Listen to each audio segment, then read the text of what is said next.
Secondly, it's very important to me. It makes me very, very sad that the ordinary Ugandans now have been left on their own. They have been completely abandoned by the state. I want to see a Uganda in which the well-being, the development, the health, the education, the economic upliftment of ordinary Ugandans, ordinary family, become front and center of the concern of the state, of the program of the state, the planning, the investment, the expenditure of the state. Specifically, what do I mean? I want to see quality education provided to every child in Uganda, regardless of where they come from. I want to see again that a child born in Muchwini, which you cannot find on anybody's map. Even if you get magnifying glasses, you won't find a place called Muchwini.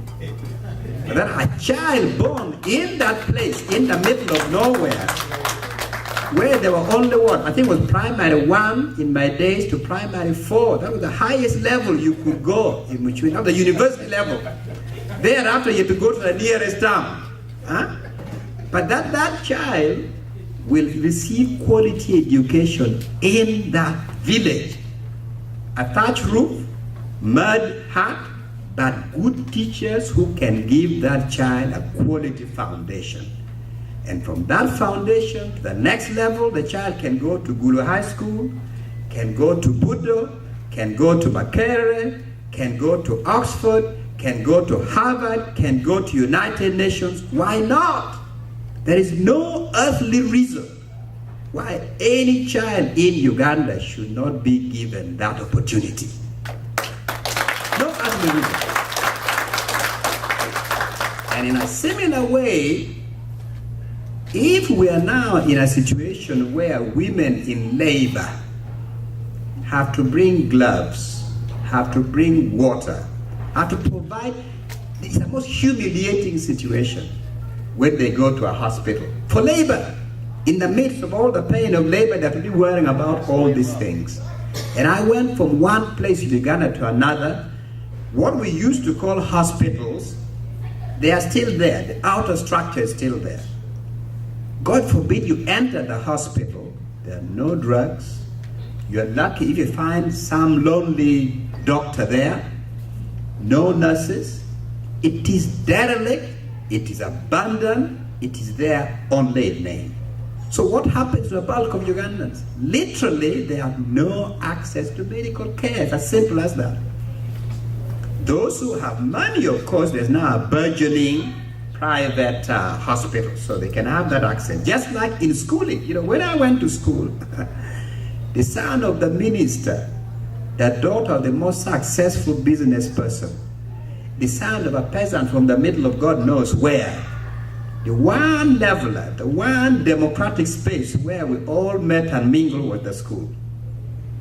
Was the big social engineering process in Uganda. That is now gone. So what we have is a segregation. If you come from the very well-off class, you have your own schools, your own classmates, your own group. If you come from the not so well-off, you're a separate side. There's no common ground anymore. So apart from anything else, socially, we are creating a segregated society.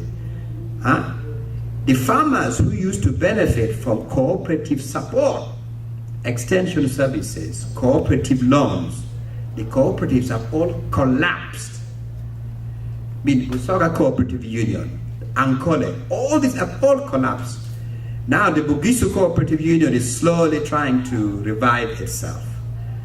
So I want to see a situation where we can revive the cooperatives and modernize it. But at any rate, make sure we are supporting the backbone of Ugandan society. I want to make sure that instead of this, there's something called investors in Uganda. It is not what you understand by investors in America. The Ugandan investors take no risks. They don't invest any capital. They haven't come up with some bright idea like Mr. Gates. They're not entrepreneurs. They are just sweetheart partners of people in government. And that's how they make their money. Through good old corruption. That's how they make their money. They've never invested anything. They've never sweated to try to in any way build any business concerns. In the meantime, these women who populate the aircraft when I'm traveling, who really are working so hard, they are punished with a tax structure which punishes those small scale business people and rewards the fraudsters who go to State House. That's the system we have. We've got to change that and reward those who are taking risks, those who are growing the economy, those who are really doing something to make our country move forward. So I want to see a government which again can make it its business to deliver social services, to have an economic and tax policy which rewards those who are working hard and who are really trying to grow our economy.